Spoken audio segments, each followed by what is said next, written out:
What's up, everybody? Welcome back to the Built Different podcast by Tucker Speed. This is episode 12. In this episode, I was joined by Cody Weber. He's an Ogden local chopper guy. He's got a lot of things going on in the chopper world. Built some really cool old school choppers, shovels, pans, that type of stuff. He's got a chopper show, swap meets, YouTube channels, a lot of stuff to talk about, a lot of really cool stuff going on. We had a really great conversation. I hope you guys enjoy it. But before we jump into it, please go on, follow, and leave us a 5-star review on your podcast form of choice. It really just helps us, to keep the engagement going, keeps us growing, and helps us, bring more content, new guests, and keep this thing rolling. We're excited to keep this growing for you guys. So help us out. Leave us a 5-star review. And please go check out tuckerspeed.com. All of your performance, parts needs, whatever it is, shoot us a message. We'll get you hooked up. And now, enjoy the episode.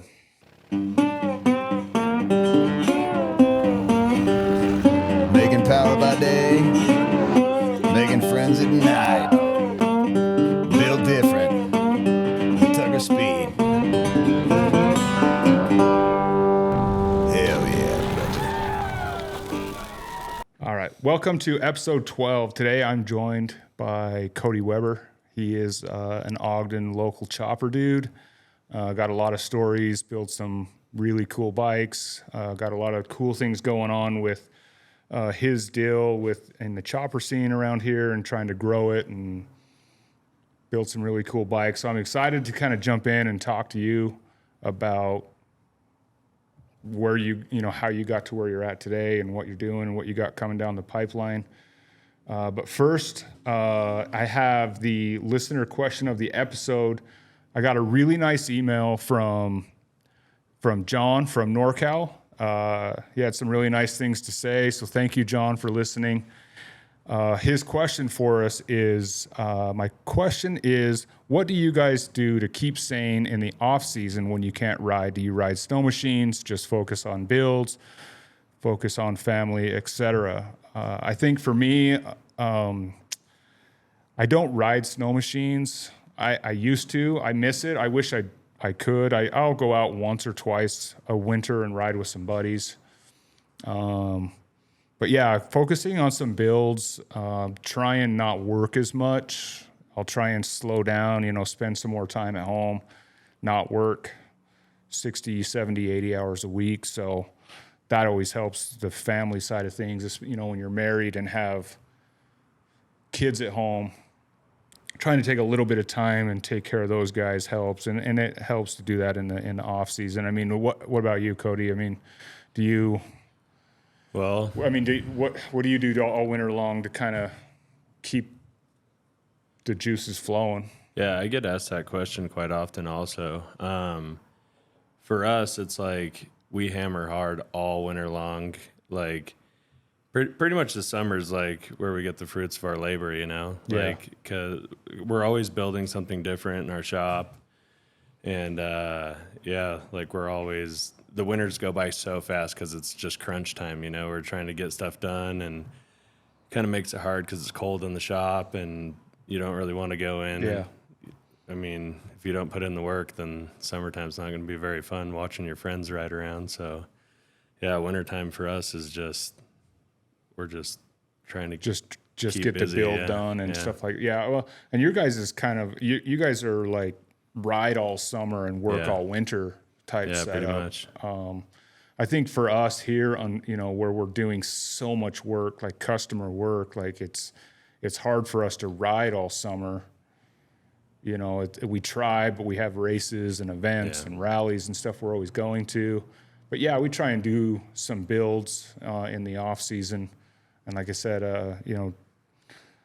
I'll usually have some projects around the shop, like not even just bike related stuff. Like, I mean, I got to work on the building and take care of the shop, fix this, repair that, extend this, move this around or whatever. Stuff that I don't want to do in the summer when I got a ton of work. So I got bike projects, shop projects, and just trying to focus on family. So yeah, I guess to answer the question for me is, I wish I could ride snow machines. I've been wanting to. I've borrowed a snow bike a couple of times. I used to snowmobile a lot. Have you ever ridden a snow bike? I haven't. I've always wanted to. Yeah, I hadn't until probably 2 or 3 years ago, and a friend offered to let me ride his. He had a spare. Yeah. And I was always like, because there's nothing like a snowmobile in my opinion. Like riding backcountry on a backcountry sled was some of the most epic things I ever did. Like getting into places where, I mean, we're so lucky too, living right yeah, here like where we 30 minutes away from the trailhead. Mm-hmm. But I rode a snow bike for the first time a couple of years ago, and there's definitely things you can do on them that a snowmobile can't. Yeah. And then vice versa. Yeah. But it's fun. I mean, I've been wanting to like build one, but I got so many other projects and motorcycles. It's like always an afterthought. So, but yeah, that kind of answers that question. Thanks to John out of NorCal. John's going to get a swag bag from us, a bunch of Tucker Speed merch. If you want to win a swag bag, shoot us an email at podcast@tuckerspeed.com. Shoot us a message on Instagram, comment on YouTube, shoot us a message somehow.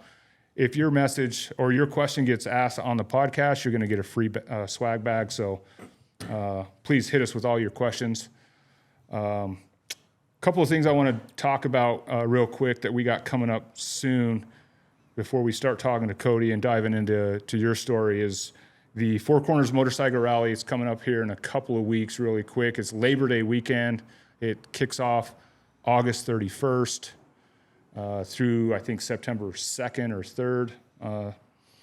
We're going to be there. We're going to be set up at the dealership with our booth. We'll be selling merch. We'll be selling a few goodies, some vests, flannels, bunch of stuff. The other big thing is we're hosting a after-hours party on Friday night at the fairgrounds. It kicks off after the Biltwell bike show and concert. Our party's going to be kicking off at 10 o'clock at the fairgrounds, same location as the bike show. So if you want to ensure entry, it's free to enter, free to get in, but if you want to make sure you get in because it is limited by the fire marshal, come see us at the booth at the dealership. We'll get you hooked up with a wristband. That'll make sure you can get in the front door and come hang out, party with us, and have a good time. The other thing that we got coming up real quick is the Intermountain V-Twin Wendover ride. Still a lot of details to come. It's happening September 30th.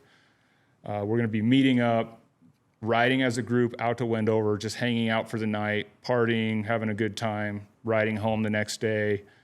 Or you can ride with us and turn around and come home that same night, whatever. It's just really open. It's just an opportunity for people to kind of gather, ride together, hang out together, talk about motorcycles, talk about life, talk about whatever. Get out to Wendover, gamble, drink, eat buffet, or do whatever you want. Hang out and have a good time. All the sins. So we'll be having more details on that coming. And we hope that you join us. It should be a good time. We're excited after our camp out and the success of that. The Wendover ride is just kind of almost a reunion of that, if you will, or a kind of continuation of that. We had a great time at the camp out. Wendover ride is something that we want to continue doing year over year. And hopefully it can grow into something really big and fun and just get people out riding. So yeah, that's the news. Let's talk about you, Cody. Where do we begin? I always like to ask people, like, how did you get into motorcycles? And it doesn't even have to be Harleys. Like, where did it begin for you? Well, I never rode any dirt bikes or anything really as a kid. I grew up, me and my younger brother, we were just super heavy into skateboarding, like all the time. That's all we cared about. So basically I was thinking about it the other day, kind of what started it. And, I was skateboarding down in South Jordan at the skate park, and this older group of dudes, that would come and just skate the bowl all the time. They all rolled up on like custom like Jap bikes, you know, like XS 650s and stuff like that were all like chopped out and stuff. And I was waiting for a buddy in the parking lot, and these dudes rolled up, and I just kind of walked over, and I was just like, what the hell are these things, you know? Like, What year was this? This is probably 2009, maybe 8 or 9, somewhere around there. And yeah, I was just kind of blown away at like how cool these bikes were. And yeah, so I was kind of talking to those dudes. I was like, where did you guys get these things? And they're just like, we just built them. And I was just like, why? You know, like, and anyways, yeah, they just kind of told me what they were doing, and I talked to my brother about it, and we're like, dude, how cool would it be if we could just like throw our boards on the back and just like go rip off to a different town or city or something and meet up with friends and go skate different parks and stuff, all on motorcycles. And But skateboarding was kind of that's the kind of like reason my entry into it. And then like it was funny because I was just helping a kid the other day at the shop, younger skateboarder kid, and I was like, this is how I got into it, you know, like telling him the story, and he's like looking around our shop, and he's like, yeah, I'd say it kind of like progressed a little bit, you know. Yeah, like, sure. yeah, I don't even really skate anymore, and it's just all bikes now. So Yeah, I think that's becoming more common to see guys, or, you know, when they were younger, they were skateboarding or BMXing or whatever. I don't want to say grow out of it or age out of it, but just they transition and you know, they're moving to motorcycles in one form or another, whether it be choppers or performance baggers or whatever.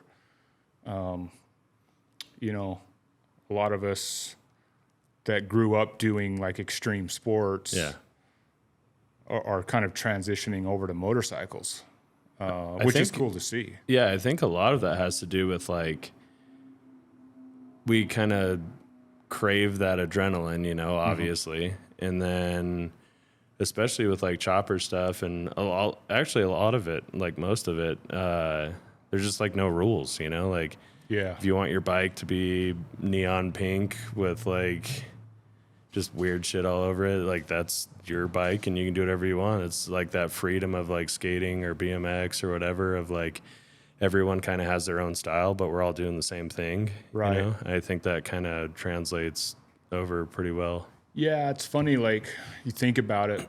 Like, if you think about, like, your traditional, like, stick and ball sports, like, you know, baseball or football or whatever, like, they have very strict rules on, like, how to play, what you can and can't do.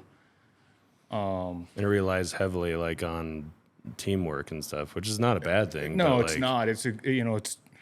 I think there's great life lessons to be learned there for kids, but...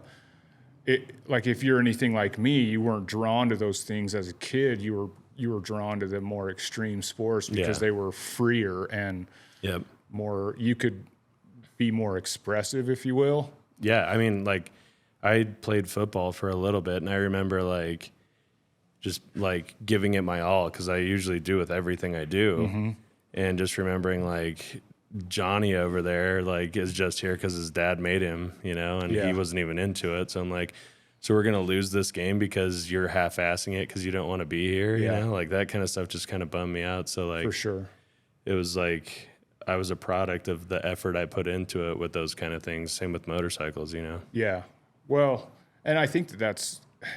I think if you look at people and like maybe their personalities. The people that have the tendencies to be drawn as children to skateboarding, BMXing, rollerblading, whatever it was that you were into back in the day, these like more extreme sports, snowboarding, whatever. Hopefully not rollerblading. But. Yeah, that's kind of a laughing thing anymore, but it was so big back in the day. Definitely. But yeah, whatever you were into back then, like those kids back then are like. Now, I think a lot of those guys are into motorcycling now. Yeah. And no matter what it is, it could be choppers. Like I said, it could be performance baggers. It could be like enduro riding. Yeah. Like whatever it is. Just getting out there. It's just getting out there. And you also like find a group of guys that really are just like-minded, kind of like you would do like at the skate park, right? Yeah. Like those kids just felt like you just felt like they were like, I don't know. You had like, something to connect with, you know? Yeah. Like, you could talk to them and they understood, you and what you were into, and they spoke the same language. And it's kind of the same thing in the motors. You find your niche, you kind of find where you fit in, and yeah, it's like if you're at the grocery store or something and you like look over and see some dude that's got like a very specific T-shirt on or whatever, you're like, I already know me and that dude will get along for sure. You know? Yeah, like at least that's the way I look at it. You know.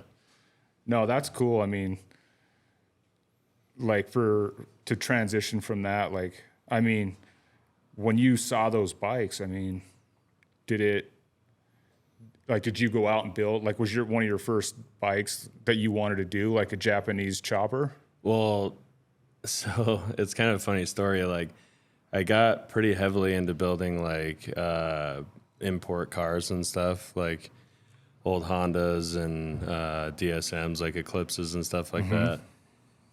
And this was like right around the same time, and I had an engine that I had built.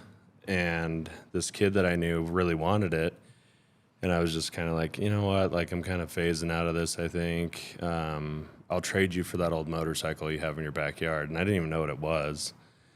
And he was like, all right, cool. So we swapped, and it was a 1978 KZ1000. Oh, And like, I had no idea. I'd never ridden a motorcycle before. really? Yeah. That's a gnarly motor to just like jump into. Well, so the bike had been, the story was the guy had it, he bought it new, and it was fast as shit. And I think he laid it over or something like that, and then never rode it again. And it had just been sitting out in his barn. And I don't even remember how my buddy got it, but I just took it home because it wasn't running. It was like flat tires, all dusty. I took it home and just started stripping it down. I had no idea what I was doing. Like, stripped it all down, built it into a chopper, like pretty much learned to weld on that thing, like learned how to deal with the wiring. Because what I found out later on is that I really screwed up by building that bike at that time, at least. Because there was no information. Like, it wasn't like buying a Evo Sportster or an XS650, CB750, where you can go on the internet and find like anything you want to know about it. There was nothing. So like, I was like trying to figure out all this stuff on my own. And there was like nights where I was just like almost in tears, like trying to wire that motorcycle because I got rid of the whole wiring harness and everything, started over. And it was just like the most frustrating thing ever, but I finally ended up putting it together, got it running and everything, and that was the first time I rode like a motorcycle. It was like a fully chopped KZ1000, and it scared the shit out of me. Oh, I'm sure. Those bikes Especially are in a so chopper fast, frame. dude. I can't imagine that motor in a chopper frame. It was like a street bike, like a bullet bike in a chopper frame. Yeah. But Those motors are no joke. Yeah. Like, still, I mean, even today, I mean, those things are scary fast. Yeah, it was definitely a sketchy motorcycle. Yeah. No, that's crazy. I mean, where did it go from there? I mean, what did you end up like selling that bike or?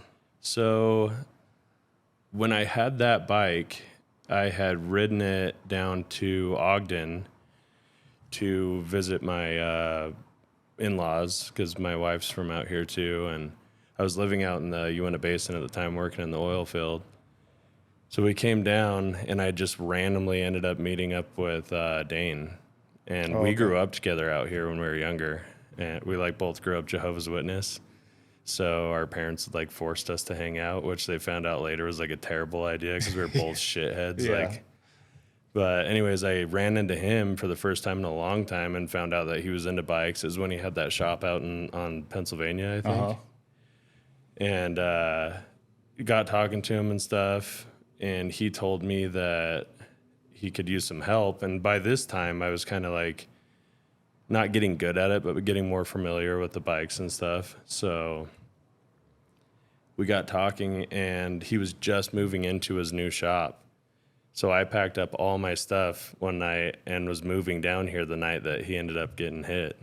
So, Oh, really?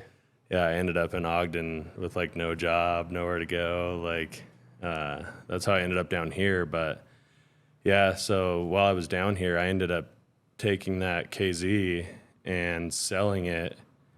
And I think I sold a car I had. And I like threw together some money to pay bills and stuff. And then I bought a Sportster off of Byron, B Diamond. Mm-hmm. And yeah, that was like my first Harley. That's how I got into Harleys and stuff. And then, yeah, just kind of, that opened up a whole new world for me, you know. And learning on the Japanese stuff was very difficult, like I said, because there wasn't really like support for that bike. Yeah. When I got the Sportster, it was like a whole new world. I was just like, dude, there's any part you could imagine for this thing available, you know? So Yeah, you think of it and you just type it into Google and Yeah. somebody's already built it and exactly. you just order it. Yep. Yeah. So yeah, I ended up redoing that bike that Byron had into something else, and yeah, just Kind of went from there. cut my teeth on the Harley stuff. Yeah. I mean, have you built another Japanese bike, or is it like pretty much since you built that Harley, have you kind of been Well, I honestly love everything. Like, I don't discriminate at all. I recently just picked up I think it's a 75 CB 750. okay? I'm going to build that. It's kind of like Survivor-ish right now. Somebody built it probably back in the 80s. It's got some cool bones to it, so I'm going to build that. But I've built a handful of XS 650s, XS 400. I don't know. I can't really remember all of them. A few others, but, yeah. Right on. I mean, and we always talk about like the Japanese bikes and then the Harleys as though like all of the Harleys are the same. Yeah. But really, like when it comes down to it, like, I mean, Harley's been around for 120 years. Yeah. So there's a lot of different Harleys that we can talk about, like, you know, that you're into. You could be into new stuff, old stuff, and the old stuff is a lot. Yeah. I mean, I know that you've put together a handful of different older bikes. I mean, is there a motor or a generation that like you feel like is your favorite, or Yeah. I mean, what's kind of your go-to? I love cone shovel heads. Like, let's see, I'm probably not going to be able to remember now, but so it would be 1970 to 84, I believe, would be the cone shovel. Yeah. Yeah. Yeah. Yeah, that motor, I feel like it's very similar to like the Evo bottom end and everything. Pretty much the Yeah. same bottom end. Really. There's like a lot of stuff that's like interchangeable Yeah. between them. The oiling system's a little different. But yeah, so it's got a fairly reliable bottom end, and the heads don't flow as well as like Evo heads. But I mean, if you take care of them and stuff, like I've ridden my shovel head around for, like 6 or 7 years now, and never really had like a major breakdown on it. And I take that thing all over the place. But yeah, I really like the cone shovel. There's a ton of them out there. Yeah, there's so many of them too. It's like affordable. It still looks cool. You It's still get vintage. vintage. Get the kickstart transmission. Very simple to work on. Like you could change your head gaskets on the side of the road. Oh, you yeah. know, like Easy. It's pretty simple, but yeah, I really like that that motor. I have a 48 pan head that I just built, and I haven't really like. Is that just the motor? I It's have just the a whole 48 bike. motor, or do you have the complete bike? So this is a kind of a cool story too. Because the 48, I mean, for those people that don't know, 48 First is year. the first year pan. Yeah. So I've always wanted a pan head, and me and one of my buddies that I share the shop with, AJ Anderson, we had built a bike for People's Champ, and we were headed out to California with it.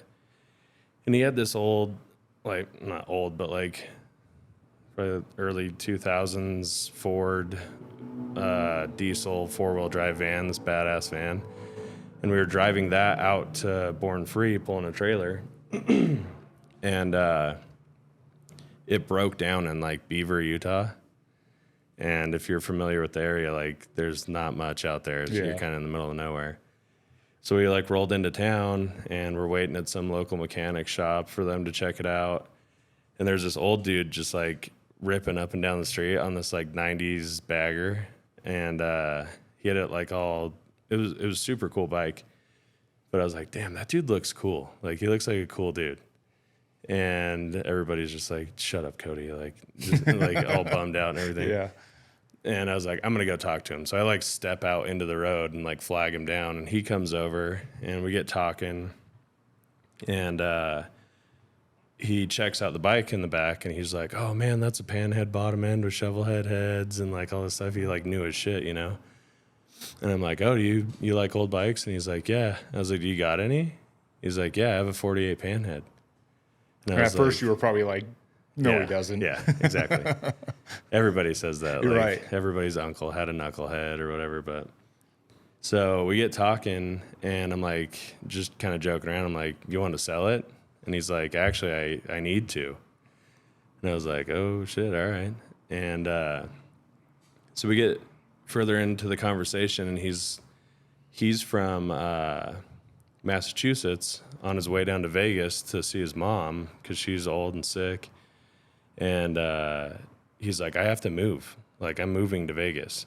I'm just like pit stopping through these small towns.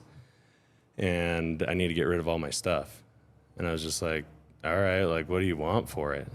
And he's like, well, how did you see the bike at this point? No, You this hadn't is seen just it? like a Just talking. back and forth conversation, you know, on the side of the road. He's like, I don't know, $6,000. And I was just like, is it just like the motor or what? And he's just like, no, it's a whole bike. I just got the motor rebuilt. The transmission just got rebuilt. It's got the original frame, all this stuff. I was just like, oh shit, dude, this guy's full of shit. And anyway, so he gives me his card. We go out to California, do the whole Born Free thing, come back. When he came back, we did the Junction City Chopper Show, like right when we got back. Mm-hmm. And then I was like, oh, damn, like I still have this dude's card. So I call him expecting him to just like not answer or whatever. And he answers and he's like, yeah, I still got the bike. Do you still want it? And I was like, yeah. And he's like, well, I got talking to my wife and it's going to be a little more expensive than I told you. And I was like, of course. yeah, I figured. And he's like, how does 6,500 sound?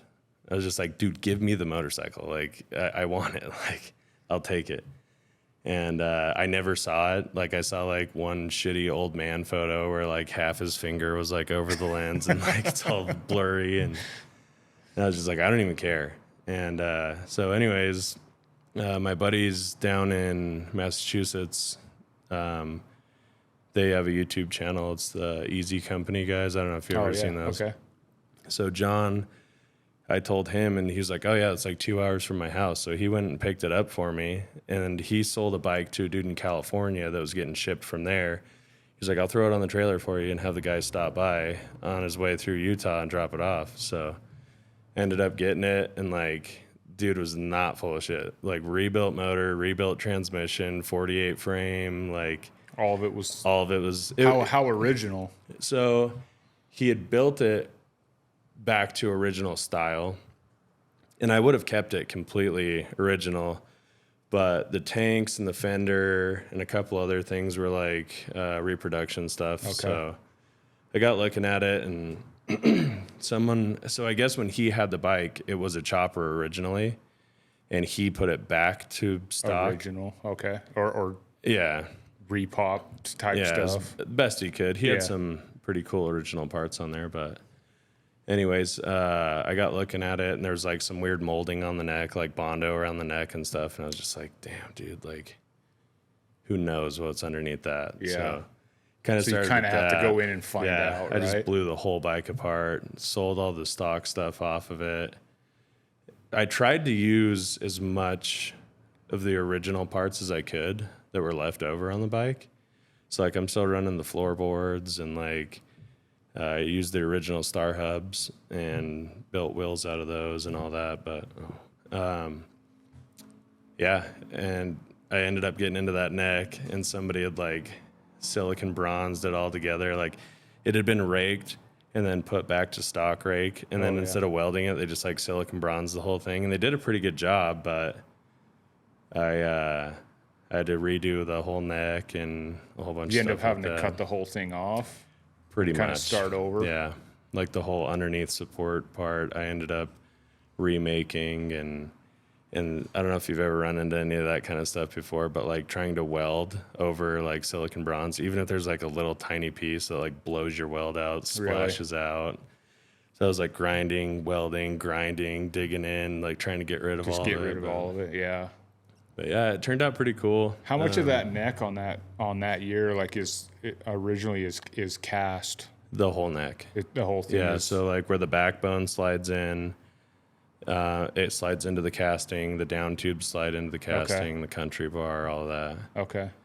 But yeah, I got it all straightened out, put it on my jig, and got it back, and then remolded all over all of it again. But now I have a peace of mind knowing that it's structural, It's solid. Yeah. So what's your plans with the bike in the end? Is are you trying to go back to like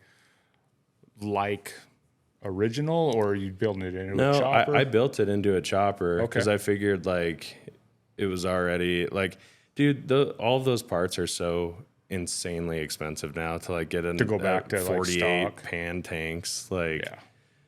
they're either so beat up and still expensive, or like insanely expensive in decent shape. So like, Well, in 48 pan more so than any Yeah. in some of the other pans. Yep. Because it's 48. yes, And if I remember right, 48 was first year pan, last year Springer, right? It was like a 1 year Yeah. only.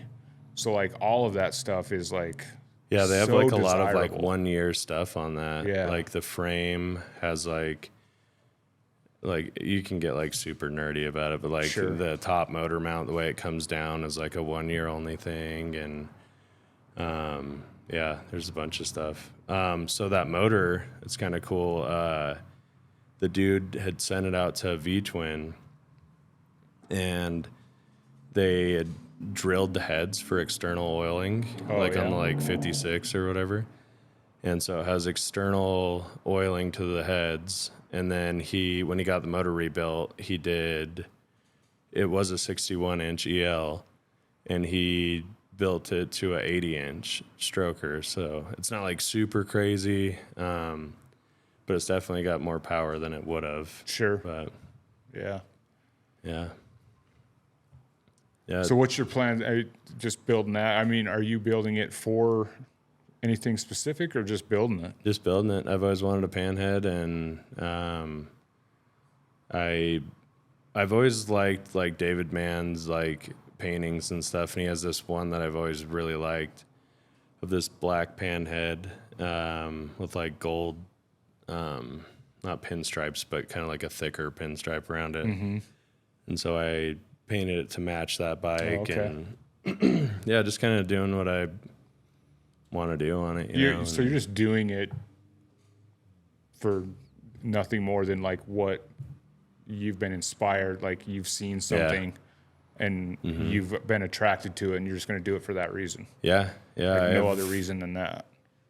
So I put like a mid to late 30s extended Springer front end, a Harley front end on it, and then ended up taking that off, and like I've been building a pretty cool narrowed 41 millimeter wide glide front end for it. Do you know what Barney's lowers are? I don't. They're a cool aftermarket part you could buy back in like the 70s, where it almost looks like a rigid front end. Like the lowers are like super, super thin. Really? And they just have like Like just almost seamless from like the Yeah. fork tube to the Yep. lower? It just has like a real thin nylon seal pressed into the lower to keep oil from coming out, but looks super cool. Yeah, so And you're doing like a narrow tree. yeah, so it's got an AEE raked, narrowed wide glide tree on it. Okay. So, and then like, I don't know, that's the whole part of like chopper stuff too, is like I like nerd out on like the weird one-off like aftermarket stuff that came out back then. It's kind of hard to find. So, Well, and that's the other part of it is that not only is there all kinds of different motor configurations and frame configurations from Harley over the last 120 years, but there's now aftermarket companies that have come and gone that are now desirable and collectible because it's been around for so long. So, yeah. And brands or companies or guys that, like, even me, I work on Harleys all day long, and there's stuff that I don't know about. Like, and guys like you go out and like find these oddball parts, you know, and it's so cool to kind of like see them kind of repurposed and brought back to life. And, and like this brand or this guy used to build this part in the 60s or 70s, and now it's being put onto a chopper that's being built today. It's kind of cool. I mean, like, that's like half the fun. I always tell people, like, with building these old bikes, it's super fun to like be at a gas station and see some like old graybeard dude with like a Harley shirt on and be like, "Hey dude, where's the knuckleheads at?" You know, like joking around with him. And he's like, "Oh, I think Steve might have some of that shit left over in his garage," you know. And then all of a sudden you're on an adventure, like going out and checking some guy's barn that he hasn't been in, digging through his garage, finding that piece you've been looking for like years. Because it's not like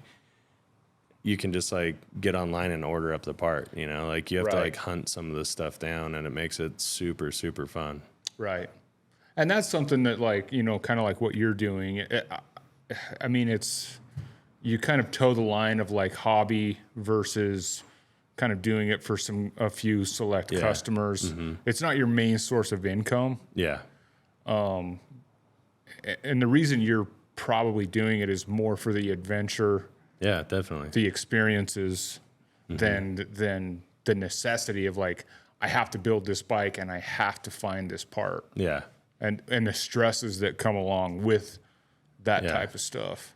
Well, because like I tell some of my like family members and friends that aren't like into it, they're like, yeah, like why do you guys ride these old bikes? They're like always breaking down. You're always working on them. They're always leaking, like all this stuff. And I'm like, because anybody can just jump on a brand new motorcycle and ride it, you know, like if I'm just going up to like Pineview or something and I go up and go around the lake and go over the pass and come back, I'm like, dude, that was the shit. Like I made it, you know, like, and like to do that on something that you've touched every nut and bolt on and like been so pissed off at, like that you didn't even want to look at it anymore. And like you finally overcome all of the bullshit and then you're able to go out and do something on it. It's just it means so much more, you know? Right. So yeah, I don't know, man. It's a labor of love for sure. For sure. Yeah.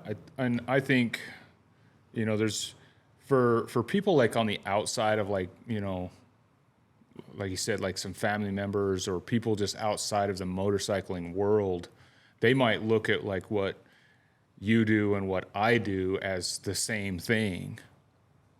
Yeah. Right? Like we work on motorcycles all day long. Yeah. But you know, and I know, like what I'm doing and what you're doing are two totally opposite ends of the spectrum. Yeah. Right? Like, but I still think it's, you know, like what I'm doing here is like just trying to operate a business and earn a living. You know, we're working on modern motorcycles. We're building modern motorcycles.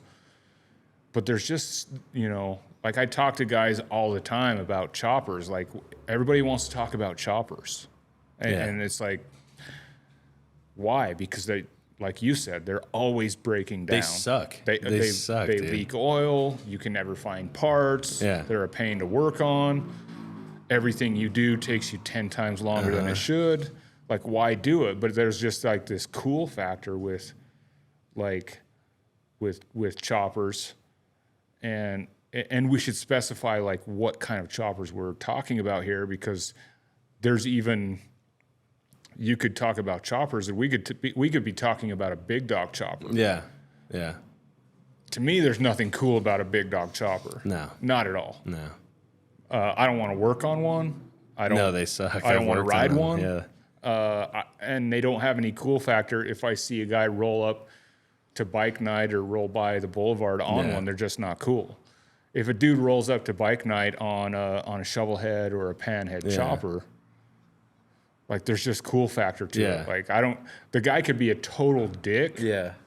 But the bike's still cool. Exactly. Yeah.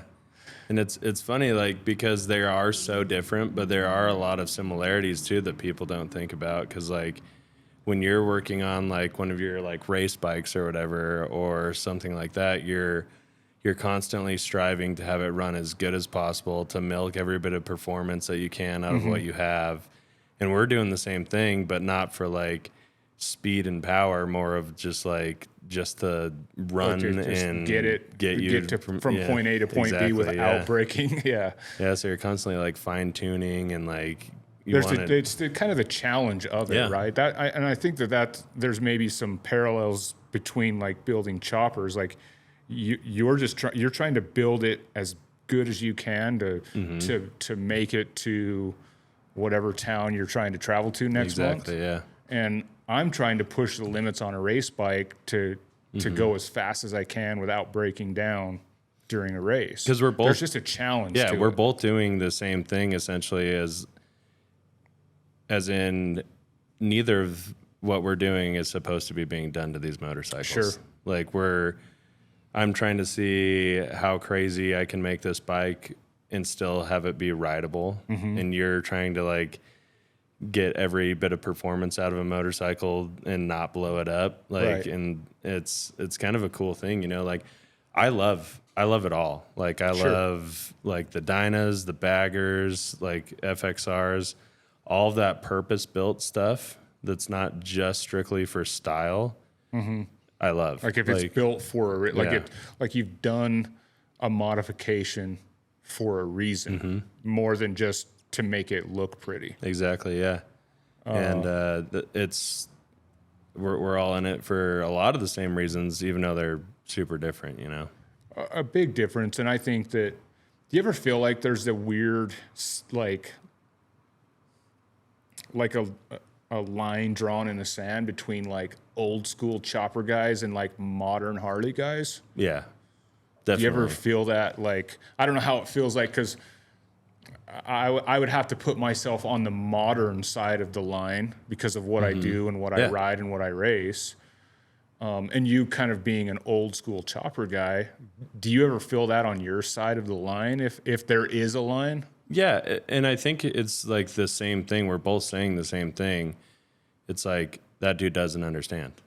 You know, like he's looking at your bike like, why the hell would you want to ride a rigid frame around and like all this stuff? And you're looking at his bike and being like, dude, like you built a motorcycle just to wheelie around. Like, but like at the end of the day, if you can't look at that dude's bike and have respect for what he's doing, then like you're kind of a kook anyway. So yeah, I mean, that's how I feel. Like, I mean, I have a ton of respect for the wheelie guys. Yeah. I mean, it's cool. They have their place in the industry. If they're building a motorcycle that makes them like, kind of like we talked about like earlier about like skating, like it's just a free expression of who you are, right? Like, so who am I to be like, oh, that guy doesn't, you know, that's not cool or whatever. Like if it's cool to him, then he gets to build his motorcycle and ride it how he wants. And same kind of goes for me and for you. Like, but I have I try and look at it and respect. Like, I mean, don't get me wrong. I love old Harleys. Like I've read the books. I mean, I could sit here and tell you all the generations and years of all the different Harley motors. Like I geek out on that stuff. Like I love it. I mean, it's where it all came from. It's where it all started. The history is part of why I love the brand. Yeah. Is the history. which just makes me respect, you know, guys that are still building them the way they were built, you know, whether it be, you know, bobbers from the 40s or 50s or choppers from the 60s and 70s or whatever. Exactly, yeah. And bringing back not just Harley stuff, but you know, some of the off-brand aftermarket or chopper builders from back in the day, like just keeping that stuff alive. It's just cool. Yeah. Like, how is that not cool? Yeah. I mean, you know, if you don't think it's cool, then I don't know what your definition of cool what is. What are you even doing? Know? Yeah. Yeah, I like a lot of the like later 70s stuff where guys were still building choppers, but they were starting to get into like the performance side of stuff. So like there's a bunch of guys back in the day that were like starting to make like stroker kits and like bigger cases, stronger cases and stuff. And like John Harmon, for instance, like he was building like 120-inch motors and like back in like the late 70s. And then he was also designed a front end that, have you ever seen a Harmon front end before? Mm-mm. They're pretty cool. They look like a girder front end, but they have a rocker at the bottom and the springs are in the rear leg. Okay. So it's all completely concealed and looks like a rigid front end kind of. But he would do like the rake and trail correctly. So he's just like, yeah, I'm building these wild choppers that are super fast and they handle great. Like, and I really dig that kind of stuff because I've always been into performance stuff. Like, whether it be cars, trucks, whatever. Like, I've always liked to go fast. I've always liked to kind of like modify stuff. But I've always been heavily into like the style part of it also. So like, that's kind of where I fall in that kind of stuff. Like, my shovel head's a 93-inch stroker, mag fired with like a big cam and stuff, but it's like in a pan head frame. Like, so like, it's got a mix of performance and styling. Exactly. Yeah. With the performance side, like, I mean, how far can you go with performance before it becomes not a chopper? Well, there's what I mean? definitely an argument in the chopper scene too. Like, there's a lot of these guys out in the Midwest that are building like what they call muscle choppers or like muscle bikes. Super cool. Like, I just built one for my wife. It's kind of like a contradiction in itself, like the bike, you know, it's like super nice PM brakes and like fancy ass rotors and like all this stuff in a rigid frame with like 100-inch motor and just like they're super, super cool. They look awesome, but like a lot of guys would argue that you're kind of like one swing arm away from like the FXR stuff. Yeah. You know, but who cares, dude? Do whatever you want. There again, like, it's just being able to be free with your build, right? Yeah. Like, it all kind of just comes back to that. Like, there are no rules when it comes to this stuff. You might say there's rules, or I might say there's rules, but in the reality, like, you can build your bike however you want. There's like guidelines, I'd say, but like you could like bend and move those however you want. I mean, maybe some of the argument comes from like, you know, what, like, you know, is it a bobber? Is it a chopper? Is it, you know, is it period correct? You know, and like, and your definitions of those. And you might call it one thing and a guy might disagree that it might not be technically fit that category. Oh, dude, in the chopper scene, there's so much of that shit. Like, dudes that are like, oh, yeah, that bike's super cool. Yeah. What year is it? And you tell them, they're like, oh, cool. Like, are those Harley cases? Like, oh, no, they're S&S cases. And they're just like, yeah, whatever, dude. Like, really? Like, just because it's not an original Harley part, like, it changes your whole opinion on the bike? You thought it was cool 2 minutes ago. Right. I don't know.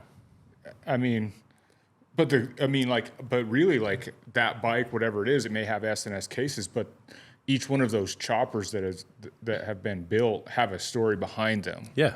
And those S&S cases might have a cool story of how you came across them. Yeah. You might have ran into a guy in Beaver, Utah that just randomly had a set of cases for sale. Yeah. Like, I mean, and that's just as cool as having, a set of like maybe legit, you know. Yeah, like I Whatever you're respect fixing. the whole thing of like a fully original motor, like For sure. matching bellies, all that stuff, and then There's definitely something to yeah, be said it's for that. super cool. But you shouldn't take away from someone's bike just because they have like an aftermarket case off-brand or this or different that. heads. Yeah. I mean, but then it's like, okay, like what if a dude just like plops open a V-twin catalog Yeah. and orders everything and assembles it? Like, is it as cool? You know what I mean? Like, I mean, it all just comes down to your opinion, you know. like I'll give you my opinion, like, and you could say it's bullshit or whatever, but like, if a guy just came in to my shop and said, hand me the V-twin catalog and I'm going to order a frame, I'm going to order a complete motor and every nut and bolt and piece that I need to kind of assemble a motorcycle, and I'm going to call it a, you know, a 50 pan or whatever he wants to call it. And it's all V-twin stuff, all repop, made in Taiwan stuff. And then he could have that bike and he could call it whatever. And then there could be a guy that came in and he has that exact same bike with all of the V-twin parts, but he didn't buy all those parts from the catalog. He bought all those parts traveling the country, buying them piece by piece out of some guy's garage. Yeah, like hitting swap meets and stuff. Like if you ask me which bike's cooler, they might be the same bike as far as the parts go, but the one with the story behind it, that dude's definitely way got a cooler story, yeah. you know what I mean? Because I think the story and the adventures and the traveling and the experiences and the people you met and the pieces coming from this guy and this guy and this guy just give the bike more cool factor, in my opinion, even if they're repop parts. Well, yeah, I mean, you could do that same kind of scenario with like, we always joke around with like the LA tattooer dudes that are just like, oh, I want a chopper, and they go out and just buy somebody's knucklehead Survivor, Pre-built, you know, like whatever. that bike's still cool, but like it all comes down to what you do from that point on. Like building is just like half of it. Like how you take care of that bike, how you ride that bike, like how you present that bike is everything. Like, so if you're just some kook that has like an extra $30,000 to drop on a motorcycle, like it doesn't necessarily make you or that bike cool, you know? Right. Yeah, it's weird. I mean, it gets kind of, sometimes it feels like it gets a little petty at times. Yeah, definitely. You know? And sometimes, honestly, like that's the part of like the chopper world that I'm like turned off by. Oh, me too. You know what I mean? I'm just like, why can't we all just respect what it is for what it is? Like, but we all do the same thing, like joking around, you know? Like, yeah, but I say that, but I'm also the one that might pass judgment on the next dude that rolls in's bike. Yeah. You know what I mean? Like we all do it. Yeah, we'll have some dude roll into the shop on like a cool bike, and like it'll be like an Evo Sportster or something. We're going to give him shit. Like, Sure. the bike's still cool, the dude's still cool, Right. but like it's when you're like actually like that dude can't come on the run because he's got like whatever going on. You're like, calm down, dude. Like, who cares? Yeah. I mean, I have a bike that I'm planning to build. Like I'm in the process. I have parts already starting to gather for it. Like I want to build a modern chopper. I want to build it with a Milwaukee 8 motor. Oh yeah, that's sick. Keep it fuel injected. Yeah. Keep all of the electronics in place. But I want to build the frame from scratch. Yeah, dude.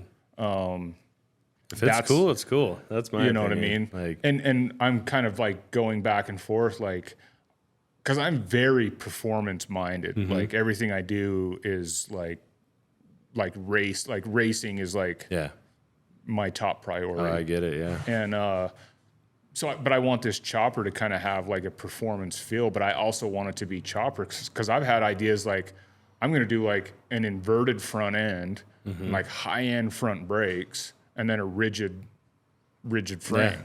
Like just two polar opposites of like why would you want to spend all this money on a super nice front end and nice brakes and then do a rigid rear end. Because when you roll out of the parking lot here and hit the stoplight, you're never going to have another dude roll up next to you on that same bike. Yeah. Like, But it's just kind of like, that's the way I want to build it. yeah. Like, does it fit everybody else's like idea of a chopper? Probably I mean, not, but... by the simple fact that I'm going to put an M8 in it, probably not. Well, do off you know the that bat. F&A Customs dude? Mm-hmm. Did you see what he just did? Yeah. With that, was it a shovel bottom with M8 heads? Yeah. It's mind blowing. Like, Yeah.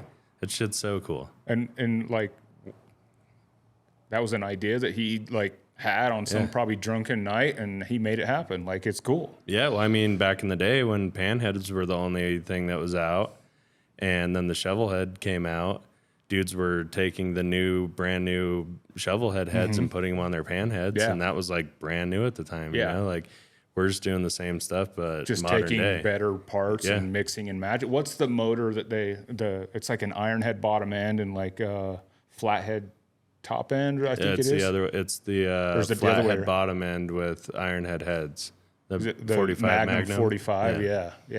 That's kind of the Super same thing, cool, right? yeah. Right. Just like taking two parts that work well, that don't go together, and making them work well together. I mean, that's choppers in a nutshell. For Like, sure. Yeah. Trying to just make the best out of a bunch of shitty stuff. Yeah. Yeah. Because these bikes suck. Like, I'll be the first one to say, like, if you want a good, reliable bike that's older, like, buy a Jap bike. For sure. Like, they're not going to leak everywhere. They always start, run way better RPM. Like, but there's just something about, like, I think we were saying earlier, is just the challenge of it, you know? Yeah.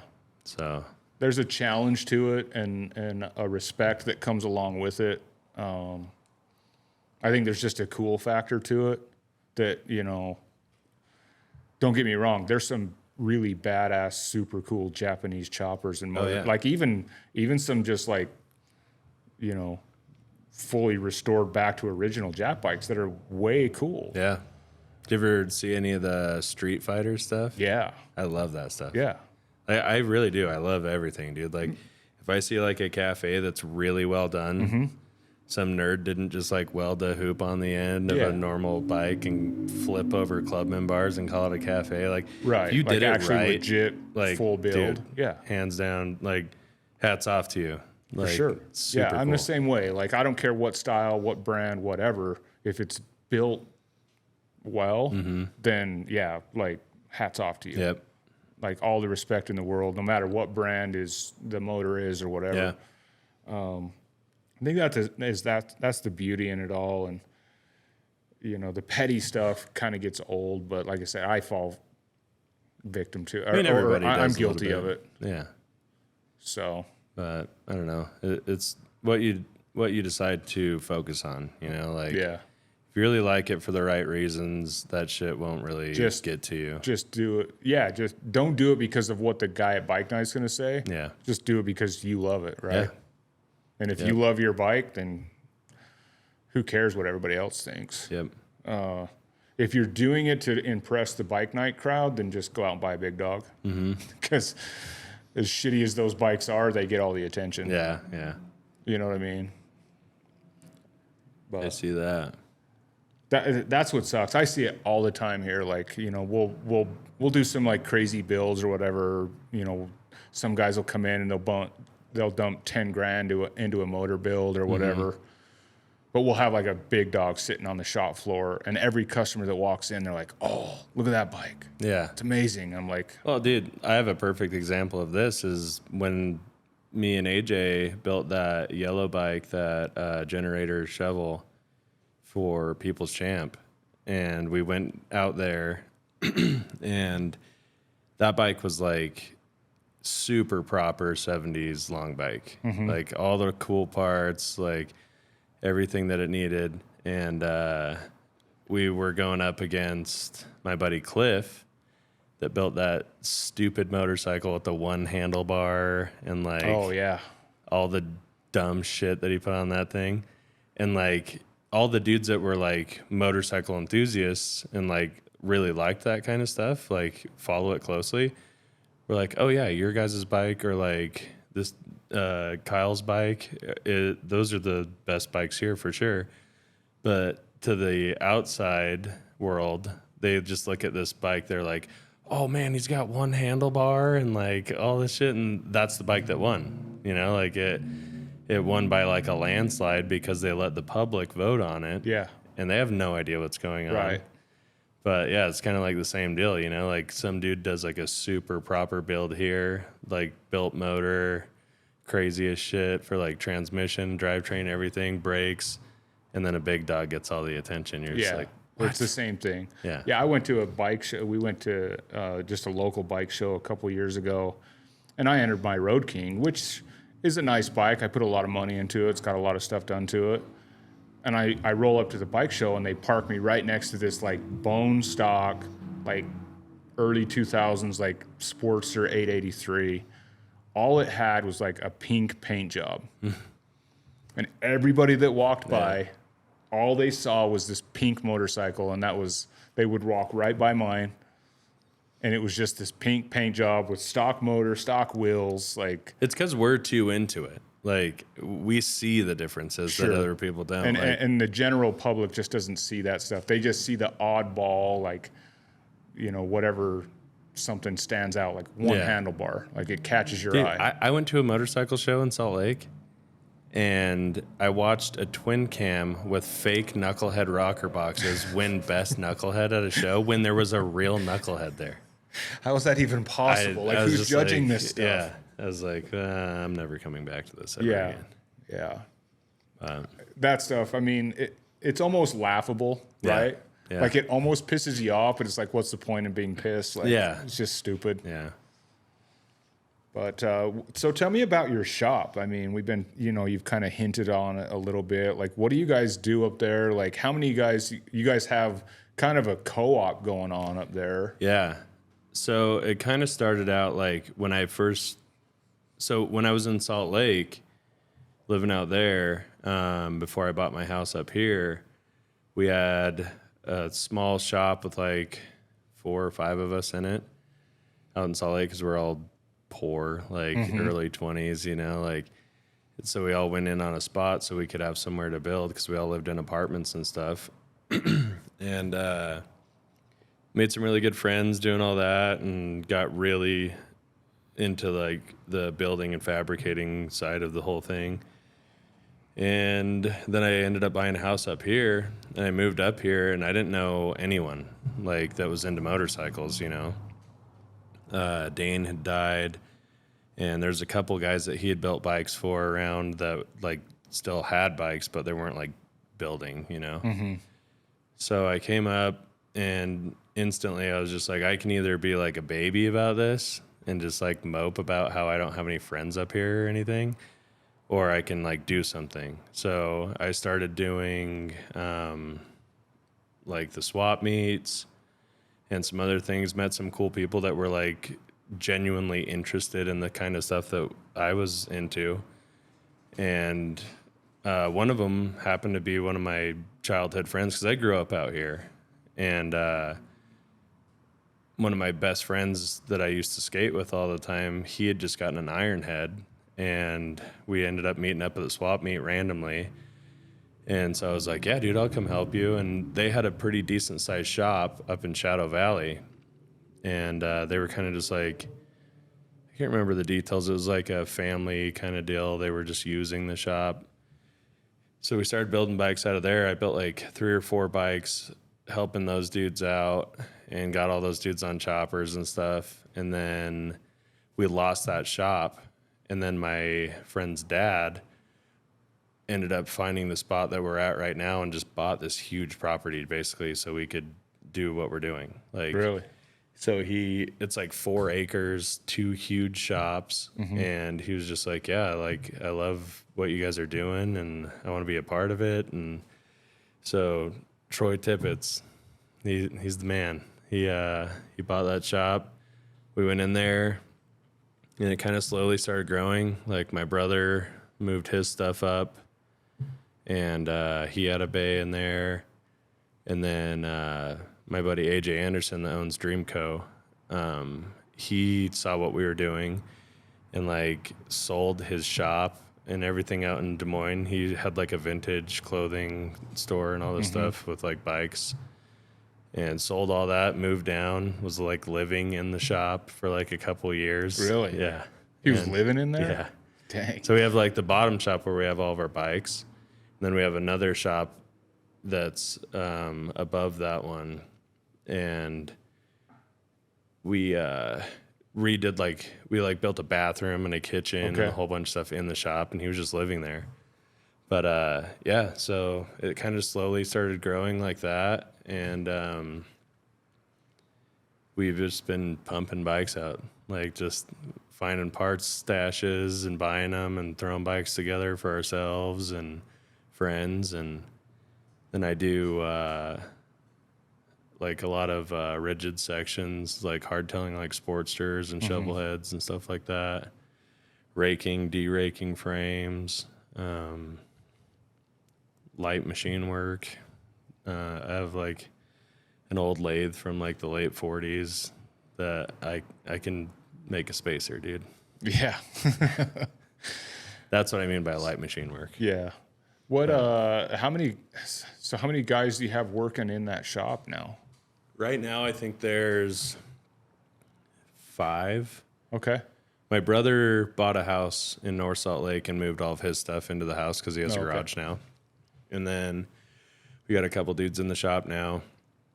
And, it's such a cool spot. Yeah, it's super cool because we have 2 houses that meet up to our property line, and one of them's like an old biker dude, so he doesn't give a shit what we do. The other one is like a house full of like a bunch of college kids, so like we rage all the time, throw huge parties, have bands play, big bonfires, like, and the other side of our property is like the Walmart parking lot. Yeah. And then to the back of us, we have like an AutoZone or an O'Reilly's and a South Fork Hardware. So like we can just walk through our gate over there to grab oil and hardware and Grab stuff. whatever you need. Yeah, it turned out. Well, I'm like, I think it's crazy because, like, I mean, you walk into like your shop. I mean, it's almost as if you're walking into a museum. Yeah. I mean, there's some really cool, like, between everybody that's working in there. I mean, there's some super cool parts. Yeah. Frames, motors, kind of just chilling out, hanging out. Like, if you kind of know what you're looking at, like, there's some really cool stuff hanging around in there. Dude, it trips me out like all the time still. Like I'll walk in just like by myself, like flipping lights on and stuff. I'm like, this is wild. Like at one point we had every motor from like the early 30s all the way up to 99, I think. Really? Like, yeah, that's cool. Like, I was just like, this is so rad. Like, yeah. I mean, it legit, like you could be, you feel like you could be walking into a museum. Yeah. You know what I mean? Like, it's got some really, a cool vibe to it. You know, the time I've been up there a couple times, you know, whether it be the Chopper Show or whatever's going on, like it's got like a really cool vibe. And like, I definitely feel like you could walk into that building and, you know, your creative juices get flowing for sure. And that's the best part about, like, and I'm sure you guys know too, being in here and working together, like, but having everybody in there, like, somebody will get a new project and we'll like all stop what we're doing or all meet up one night and just be like, all right, dude, like set the frame up there. And like somebody's like, oh, I got a rad front end, let's throw that on there. And like by the end of the night playing dress up, we have like a full sick bike sitting there and everyone's stoked, you know, like. And that's like my favorite part about being up there is just like we all feed off of each other all the time. Like somebody's always got something going. And everybody has their own skill sets too. Like we have one of my buddies, Lips, he's like a really good painter. And then like I do more of like fabrication and like motor work stuff. And then like my buddy AJ is like super good with like light duty TIG stuff, like exhaust systems, and like he's just a good welder all around. But yeah, everybody kind of has their own thing, and then we all kind of throw in together and get stuff done, pump it out pretty quick. But the Chopper Show, Junction City Chopper Show. You've had 2 or 3 yeah, so now? there's been 2. And I was spacing them out every other year, just so it doesn't like get burnt out, you know, Sure. like kind of trying to make it last. This year we didn't end up doing it because it was just, so the first year we did it downtown Ogden. You were there. We did it at a bar and everything was fairly easy, you know, like, but the last time we did it at our shop, and like trying to work with South Ogden and all those guys, it was a full-on nightmare. Really? Like just trying to get permitting and like trying to be legit, because we got sponsored by a beer company, and so I had to go through the process of getting like all the liquor licenses and all of that kind of stuff. And yeah, I won't go too far into it, but it was a huge pain in the ass. Makes you wonder if the work is worth it.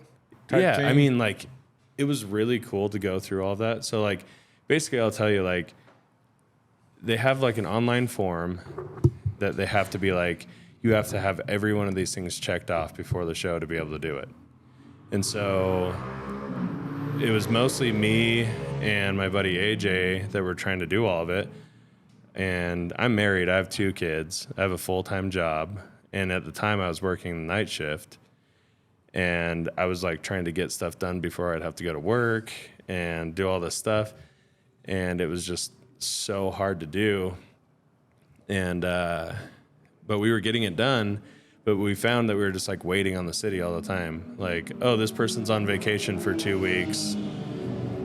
And we would just be like, okay, well, we need to get this rolling, you know? And so basically, long story short, the day of the show, we still weren't approved. Like, and I was calling them. I'm like, this is on you guys. Like, I've done everything on my end. And they were just like, okay, well, we're going to send somebody to do the final inspection today. And I'm like, oh, the day of the show? There's like 800 people here. Like, Right. And they're like, yeah, and if it's not all within compliance, we're shutting it down. I'm like, I have people here from other countries. Like, dudes rode up from Mexico. Like, buddies flew in from like New Zealand and like Australia and stuff. Like, what do you mean you're going to shut it down? So anyways, it all ended up working out, but it was a lot of stress. Yeah. And so basically we were trying to figure out this year a good spot to do it. And I didn't want to rush it. So we kind of just decided that we're probably going to end up doing it next year. Okay. I mean, I hope that you continue with it, because I think the idea of it is great. Yeah. Like, I love to see it here in Ogden. Yeah. I'm very proud of Ogden. Like, For sure. I love this place. I think it's like the best place ever. Yeah. And I just wanted something cool to be happening here, you know? Yeah. I mean, I hope that you can keep it rolling. Yeah. I mean, and if there's ever anything I could do, I mean, to help it out, like, I would definitely be on board. I mean, we're not a chopper shop by any means, but you know, the guys, my customer base, I think a lot of them still like choppers. And I mean, like, if you take Born Free, for example, like, in what they've become, you go to Born Free now, and how many dudes are, I mean, it's a chopper show, right? Like, that's what it started as. Yeah. But if you were to roll into Born Free now, it's different. it's not, if you were to walk through the parking area, it's not a chopper show. Yeah. You know what I mean? Like, how many of those guys that are riding into Born Free are on choppers versus modern Harleys? Yeah. And a cool thing was Grant from Born Free. There's Mike and Grant that put it on.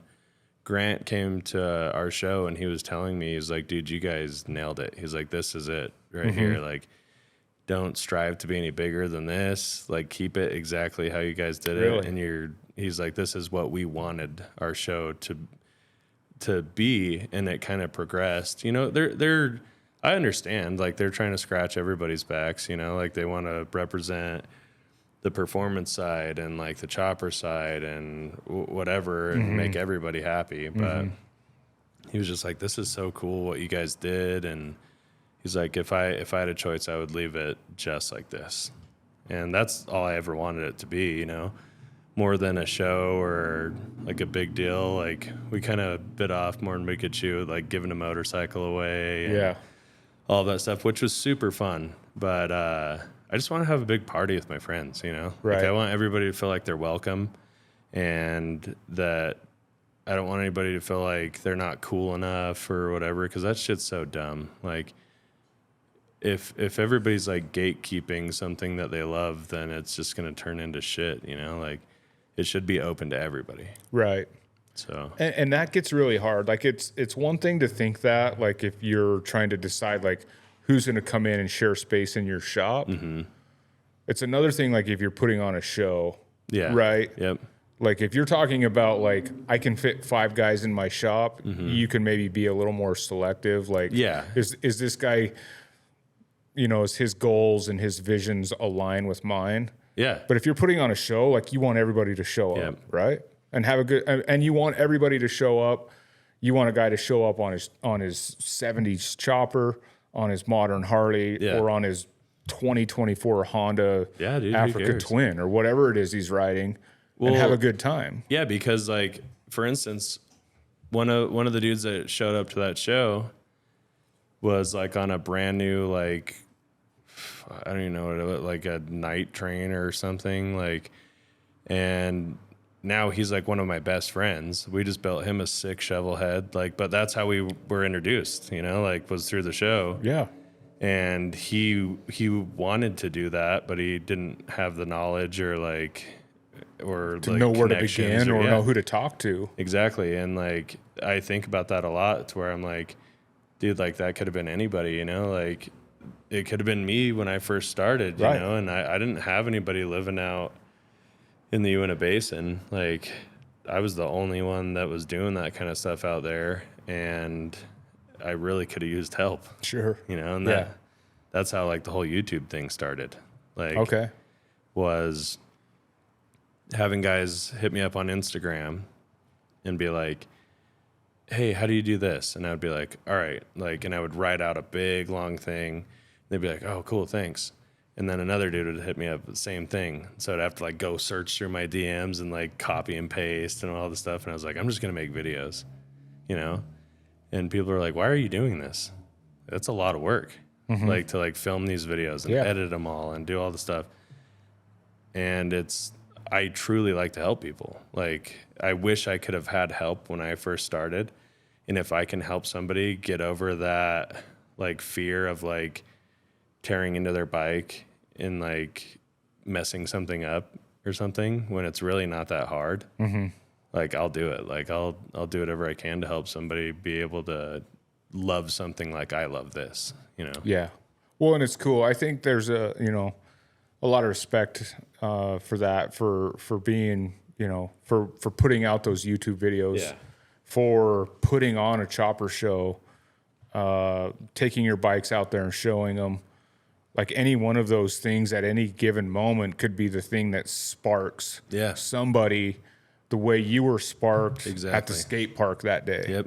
By just and those dudes could have been dicks to me too. You know, they could have just told me to get lost or whatever. Like, but they were cool and they explained it to me and like kind of opened the door for me a little bit. And like, I'll forever be grateful. And there's guys that are going to roll into your next chopper show or watch one of your YouTube videos that in another 10 or 20 years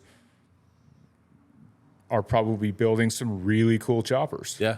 And you were kind of like the spark to their fire. Yeah. Or whatever. And that's super cool that you're willing to kind of put yourself out there in multiple different ways. Yeah. And help the next, I don't want to say generation, but just, someone else kind of find that passion. I think it's cool. Yeah. I think it's way cool. It's a lot of fun, man. It's... And a lot of that stuff you may never know. Like those dudes from that skate park probably don't know. Yeah, they probably have who no you idea. are, or what you're doing now, or what the impression they made that day. Yeah. And so a lot of that recognition is going to go unknown or unrecognized. And I don't even care about that. Like I really don't. It's just knowing that it's happening out there somewhere. Yeah. And I would almost guarantee that you've already done that in some way or another. Yeah, I mean that's really cool to think about it like that. But yeah, I just, like I said, I'm not trying to like, Sure. You're just doing it because you love it. yeah. Yeah. And that's the right reason to do it. Mm-hmm. And that's why you'll inspire somebody. Yeah. Is because they see it and they fall in love with it, and they see that you love it, and and it's okay to love this and just like dive into it head first, and it's all right because it's cool, and you know, like you've kind of proven that it's all right. Yeah, dude. Like we had some dudes from Oregon and like Washington roll through. They did a big long chopper trip, and they came and stayed with us. And one of the dudes came up to me and was talking to me, and he was just like looking at a tank that I had hung up, and he's like, "Oh, you used to have that on your shovel head, huh?" And I was like, "Yeah." He's like, "Yeah, dude, you got me into choppers." And I was like, "What?" Because I'm like just meeting him now, you know, like. And he's like, "Yeah, I like randomly like on the Discover page or whatever one day on Instagram, I saw like a post you did with you guys all riding choppers and stuff." And he's like, that's what got me into it. Yeah. And I was just like, I'm such an idiot too, dude. Like I can't like take any kind of like compliment or anything. So I was just like, that's weird, dude. But like I was thinking about it later on. I was just like, damn, that's so cool. You know, like not for me, but like, I guess for me, but I don't know. No, I do think it is cool. I mean, and as hard as it is for you to take a compliment, I think that's huge. I mean, and I think that's part of what we do here. Yeah. Like, you know, in the motorcycling world, like we try and build things and be free and expressive with how we want to put a motorcycle together. And we do it because it's the way we want to do it. But I think in the back of our minds, we hope that someone else out there is going to think it's cool and want to do it that way too. Yeah. Even if we're not thinking about that ahead of time or whatever. And I think that's cool. I mean, I think that says a lot about what you're doing. If a single photo inspired this guy. Well, the coolest part about the whole thing was that his bike was way cooler than anything I've ever built. So I was just like, dude, you nailed it. Like, you got in. I may have gotten you into it, but you've surpassed anything I'm doing. You know, like, and I'm truly like stoked on that. Like, and I would almost bet that dude, like, you know, like hearing you say that dude's like feels like he's on top of the world right now, because he probably looks at you like you're the, you know, the top of the mountain, and for you to say like, no, what you're doing is far better than what I'm doing, just, you know, like makes him feel, you know, like a rock star, I would think. Yeah, possibly. So, you know what I mean? Because, you know, you're probably his, you know, you're his inspiration. So, no, I think it's cool. I think it's cool what you're doing. You know, the bikes that you put together definitely have style. If nothing else, they have style. I think, you know.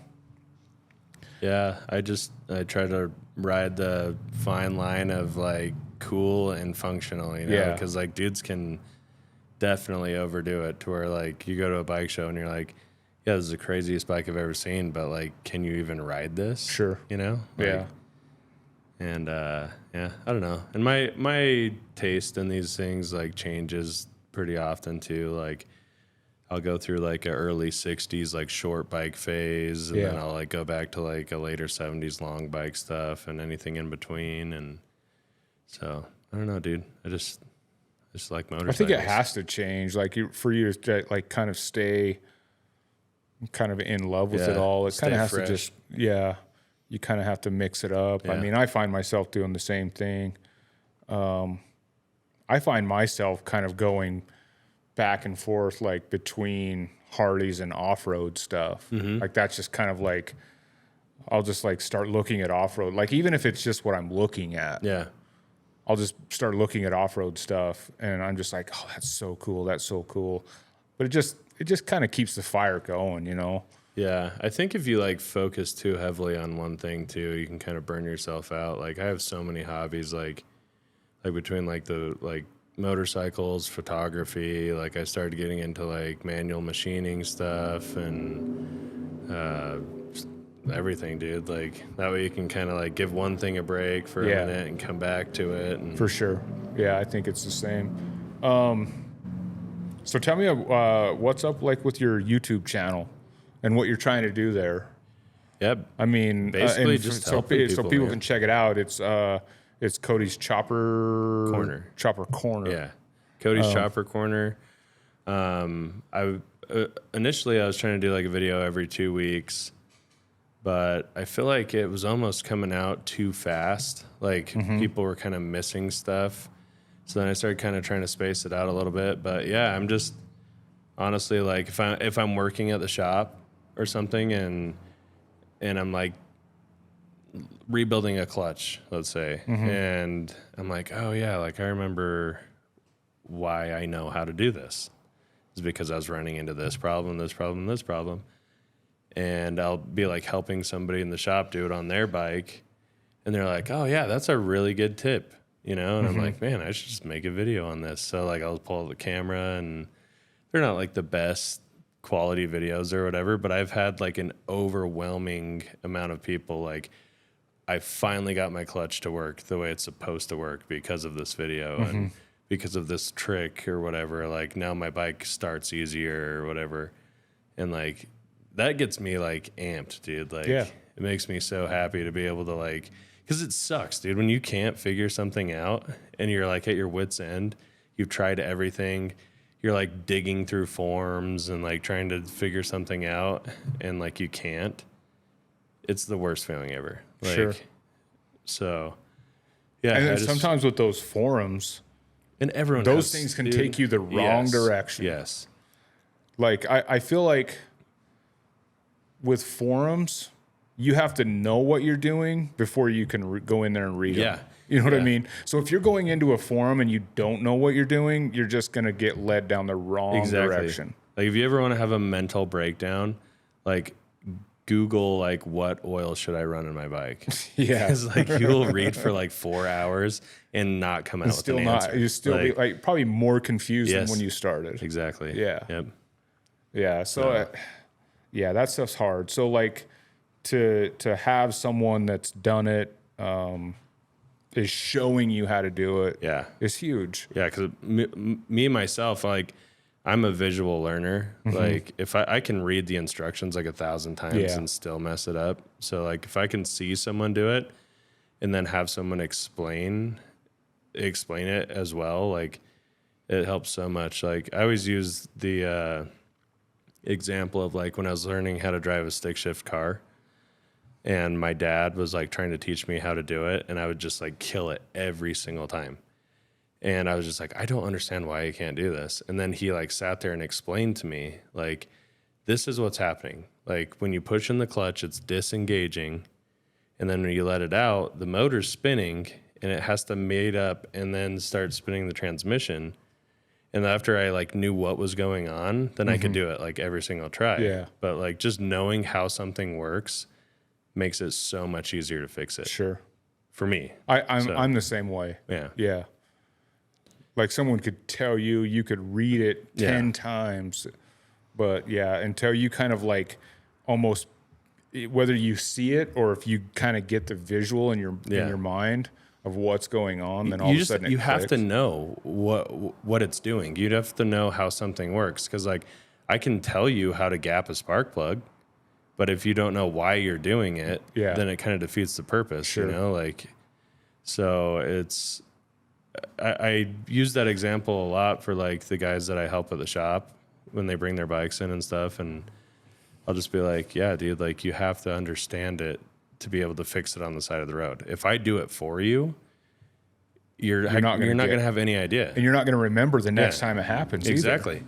So if you learn how to wire your own motorcycle and then you are going down the road and then it dies, you're going to be like, I'm pretty sure I know what's going on. Like that one wire I crimped when I was doing this, like looked a little sketchy. So, and then you'll be able to get in there and fix it and be good to go. So I see that a lot, you know, like, you know, with the guys here in the shop, you know, or even just customers, you know, like with wiring, you know, and they're say they're having a charging system issue.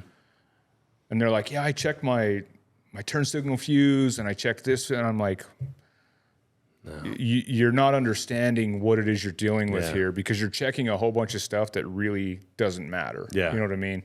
You need to understand the system that you're working on before you can start figuring out what's wrong. Because without that, like, you really have no idea what you're looking at. You think that because you're checking all the fuses that you're doing the right things. Yeah, because you're diving into electrical, like, and you know it's an electrical problem. But what people don't understand is there's basically 3 separate systems. Like, you have your charging system, your ignition system, and accessory system. And if you can narrow it down like that, you know, like... Yeah, and it's, you know, you start thinking about it that way, it's... Really, if you have a charging system issue, don't look at anything on the other 2 systems. Exactly. Because they really don't matter. Yep. You can narrow it down like that and be able to fix it instead of checking your turn signal fuse, you know? Like, right. But I don't know, but I don't know. I've had, you know, on the newer bikes, some of the electrical stuff has still blown my mind. oh, yeah, dude. You know what I mean? With the new stuff, it gets pretty... I was going to say, I talk wild. confidently about fixing stuff, but I don't work on anything after like 1999. So Yeah. I mean, and I would say even up till, you know, a couple years ago, when all the bikes started going, you know, CAN bus, it's all computer operated stuff. It gets really, really hard. I mean, and I'm pretty good at it, but it is no longer as simple as tracing a wire. I mean, literally, you know, like the way I tell people, because I mean, I'll have customers that come in and they're like, you know, they'll be having, say, a problem with their turn signals. Yeah. And they think it's maybe in the button. I'm like, well, if the button is working, that turn signal button, what I tell them is that turn signal or that whole switch housing on your handlebar, it's kind of like a keyboard for your computer. Yeah. Like there isn't a wire for every key on your keyboard, right? Like there used to be on motorcycles. Every button had its own set of wires. It's no longer like that. Every button in that switch pack is ran through 2 wires. Yeah, that's crazy. And you can't diagnose it and you can't work on it like your dad worked on his 84 Harley. It's not the same anymore.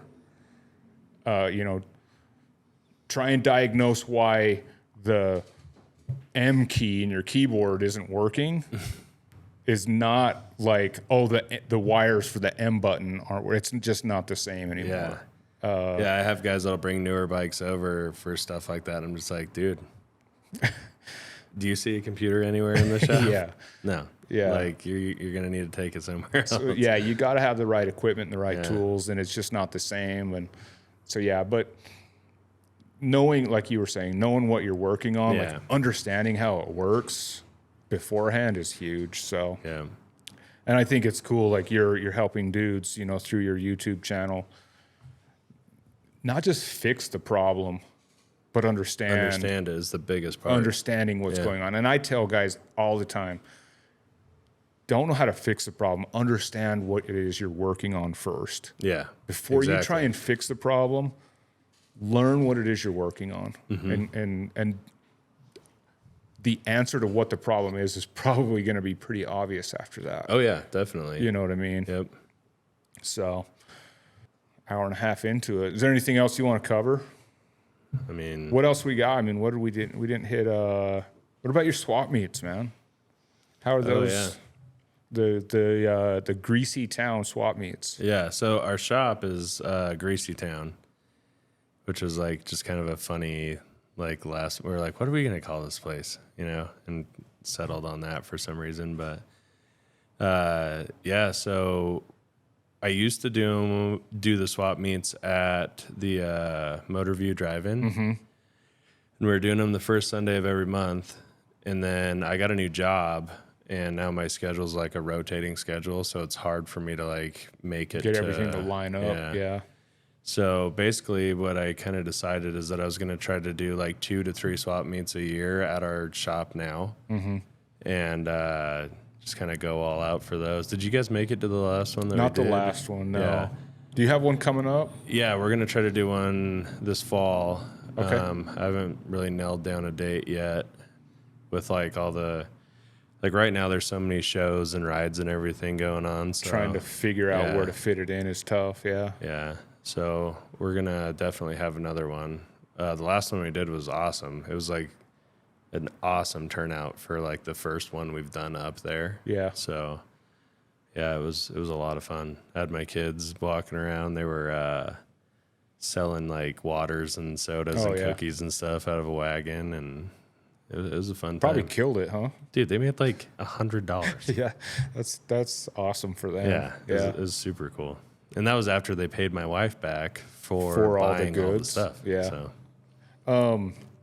I mean, for people to kind of like find out when those swap meets are happening, what's the best place to find that? just like Instagram. And then like if you're not really on that and you're local, like we're going to do a lot better of a job of putting our flyers up in like bars and wherever, you know, bring you guys some flyers. And Yeah.